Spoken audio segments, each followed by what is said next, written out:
much for joining us. We are so excited that you are here with us this year, and I hope you had a great, happy new year. This year, we're going to be doing things a little bit differently. We are kicking off, hopefully, our culinary school soon. So there's a lot of things that are going to be happening this year, and we cannot wait to share with you. This year, I want to plan on doing a lot of trendy food that is going around, whether it's on Instagram, TikTok, Snapchat. We're going to be trying out a lot of those different recipes here on our channel. That way you all can do them at home as well. I picked up this puff pastry from the grocery store at Walmart.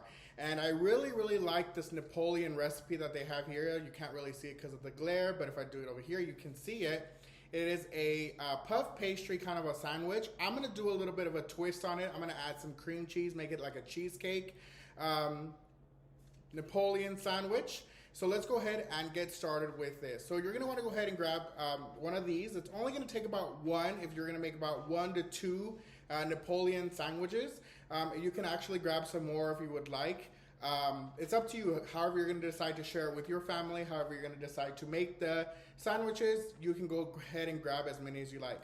This puff pastry is going to run you about $3 to $4, but you can get a good amount of them out of this box.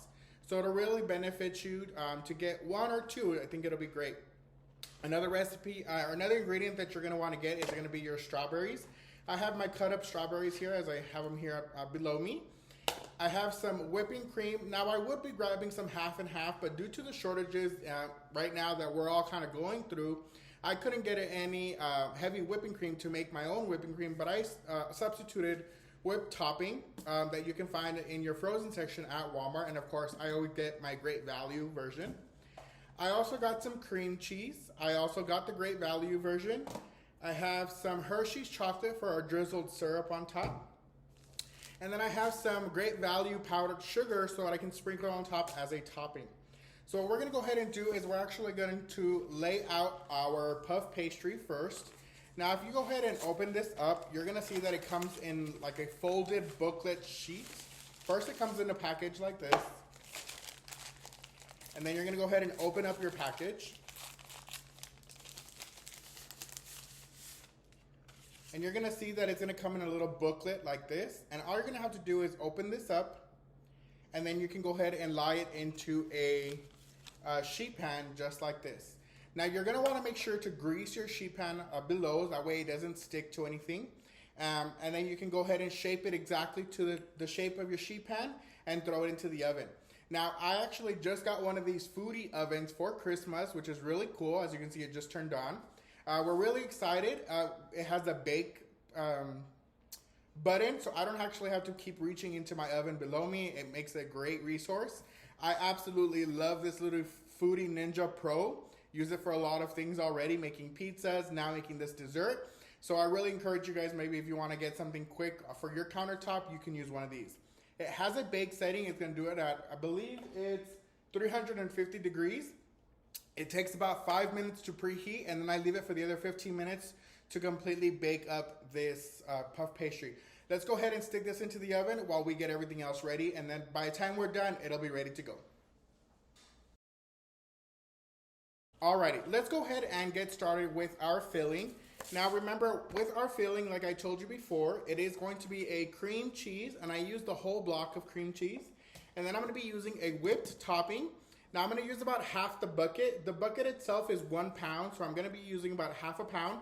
There is still some left over in there in case you want to use it for something else, or you want to go ahead and throw it all into your puff pastry. You can go ahead and do that as well. I have it in a bowl here. What I'm going to go ahead and do is I am going to use a hand mixer to soften everything up. Now what you are going to realize is that your whipped topping is going to really fall. It's gonna start loosening up a lot just because you're starting to whip it up. Even though it's whipped topping already pretty much pre-made, if you whip topping way too much, 1, it's either gonna turn to butter, or 2, it's just gonna fall. But because I have that cream cheese in there, I don't wanna throw the whole block in there, on top of my pastry. I'm gonna wanna combine everything, so about 2 to 3 minutes combining everything so I can create a nice spread. Let's go ahead and whip this up. All right, now that we have our whipped topping all created, what you can do is the way you can look at your consistency, look if it's nice and smooth. You're always welcome to add a little bit more whipped cream, or I wouldn't add any more cream cheese, but I would definitely add some more whipped cream, just so that make sure you get a nice consistency. It's gonna taste amazing. What you can go ahead and do while we're still waiting for our puff pastry to rise, again, it's 350 degrees for about 15 minutes. You can go ahead and start cutting up some of your strawberries and then place them aside, so when all your puff pastry is done, we can go ahead and assemble. So we're gonna go ahead and wait for this puff pastry. We're gonna shoot on to the next screen or scene, so that way we can start assembling them together. Alrighty, now that we have our puff pastry nice and baked, it looks beautiful. I went ahead and already divided it up into 6 little squares here that I'm gonna go ahead and use. I am gonna be using 3 pieces per sandwich. So for 1 layer of puff pastry, I am gonna get 2 sandwiches. I can go ahead and I'm gonna do another one, and I can do some more. So again, it's about 15 minutes. It's gonna rise really, really high.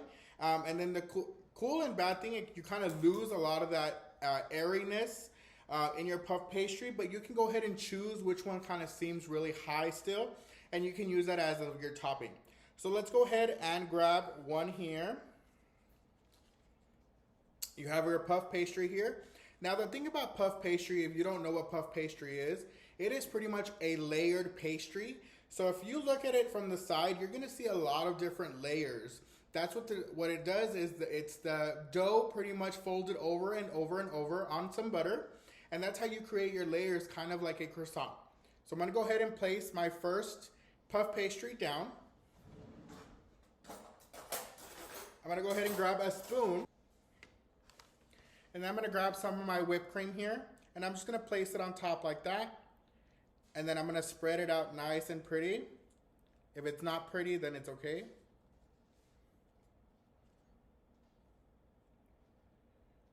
So you can smooth it out just like that. It doesn't have to be absolutely beautiful, it's okay. And then you're gonna wanna go ahead and grab some of your strawberries and layer your strawberries on here. This is just the first layer. We're gonna do one more.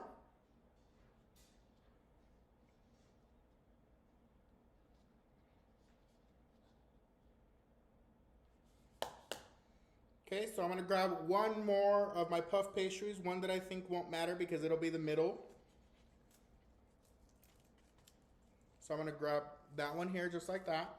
Put that on top. I'm gonna add some more cream cheese filling, whipped cream cheese filling. Now on the cream cheese whipped cream filling, you can add as much or as little as you like. You choose.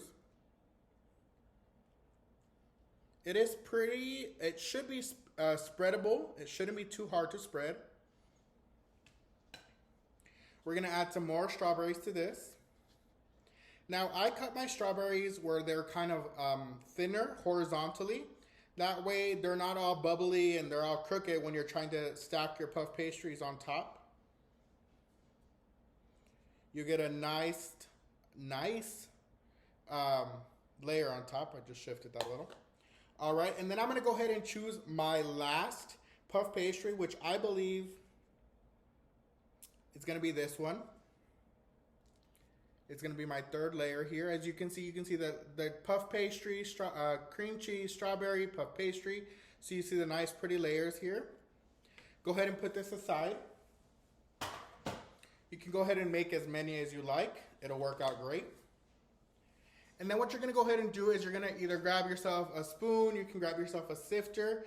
If you've been with Campuga before, you've known that we've used this plenty of times, so it's really cool. It's pretty much a strainer, a sifter. You can put some powdered sugar on here and dust it on here. And then we're gonna drizzle it on top with our powdered sugar, and then we're gonna put some chocolate on top. Okay, so I have a little bit of powdered sugar right here on my strainer here. I'm gonna go ahead and dust it on top nice and pretty. Get it all the way around. Just like that. And then for our finishing touch, which I think it's open, all right, I'm gonna go ahead and drizzle some of this Hershey's syrup chocolate on top as a nice drizzle. If it wants to work with me.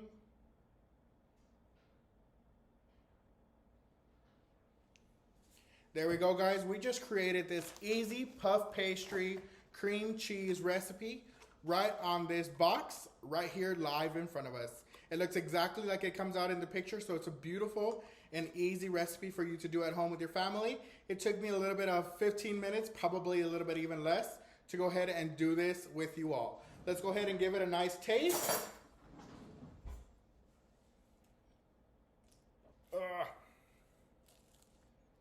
I probably need a fork. I mean a knife. Let's go ahead and taste this together. Beautiful. Look at that beautiful color in there. The flavor is excellent. I really hope you guys can try this recipe at home and post your pictures on a Campuga to see what your recipe look like. Hope you guys have a great week. See you next week, and thank you for joining and have a flavorful day. Bye, guys.